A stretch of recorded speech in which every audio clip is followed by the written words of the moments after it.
Tous les animaux qui ont des enfants sont, techniquement, des parents. Mais certains laissent leurs jeunes se défendre tout seuls, d'autres s'occupent beaucoup de leurs bébés, et quelques-uns s'en débarrassent et les donnent à d'autres animaux. C'est surtout chez les oiseaux qu'on retrouve ce dernier comportement. Les plus connus, les coucous, pondent un œuf en cachette dans le nid d'un voisin. Et ils espèrent que les parents ne se rendront pas compte qu'il y a un œuf étranger de plus, et qu'ils s'en occuperont comme si c'était l'un des leurs. Et puis, il y a le moins connu, le vacher, qui ne se cache mais pas du tout quand il donne l'un de ses œufs à un autre oiseau. Il faut dire que le parent adoptif a le choix entre s'occuper de cet œuf ou de se faire détruire son nid par le vacher. C'est pas très bienveillant tout ça. D'ailleurs, essayer d'améliorer son succès reproductif en se débrouillant pour que d'autres que vous s'occupent des enfants par la ruse ou la force brute semble un peu injuste. Mais la véritable question c'est, est-ce que ça fonctionne vraiment ?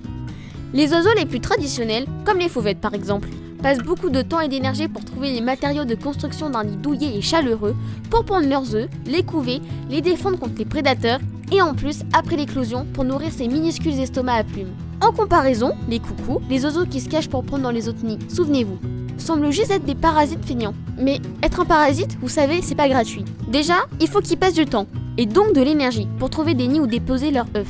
Et puis, il faut qu'ils surveillent les occupants, histoire de trouver le bon moment pour pondre en cachette. Il faut savoir qu'en moyenne, un œuf de coucou sur 2 est détecté, et ensuite expulsé du nid par les propriétaires.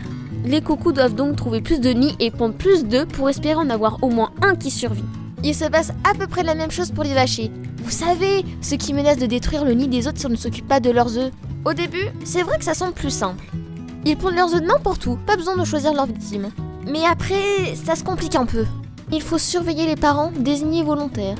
Ils doivent dépenser beaucoup de temps et d'énergie pour faire le tour des nids dans lesquels il y a un de leurs œufs. Et ça prend aussi du temps et de l'énergie de détruire les nids de ceux qui ne font pas du bon travail. Et puis, il arrive que certains parents adoptifs forcés trop harcelés abandonnent carrément leur nid. Et donc tous les œufs qui y sont, les leurs et celui du vacher. Comme les coucous, les vachers doivent donc passer encore plus de temps pour trouver de nouvelles nourrices, leur donner des œufs, les surveiller et les punir si besoin. En fait, un vacher pond à peu près 2 fois plus d'œufs qu'une fauvette. Du coup, parasiter d'autres nids coûte finalement à peu près autant d'énergie que la façon classique et ne semble pas vraiment être beaucoup plus rentable. Par exemple, à chaque saison des amours, une fauvette aura environ 4 oisillons qui survivront. Les vachers juste 3 et les coucous se dissimulent tellement bien qu'on sait pas vraiment combien ils ont de bébés chaque année. En tout cas, tricher ne semble pas être vraiment la meilleure des solutions. En fait, si les coucous et les vachers réussissaient à avoir vraiment beaucoup plus de bébés que les oiseaux honnêtes, ça poserait un problème pour tout le monde. Ils deviendraient plus nombreux que les parents adoptifs qui construisent encore des nids, qui seraient tellement rares que les parasites mettraient tous leurs œufs dans le même panier,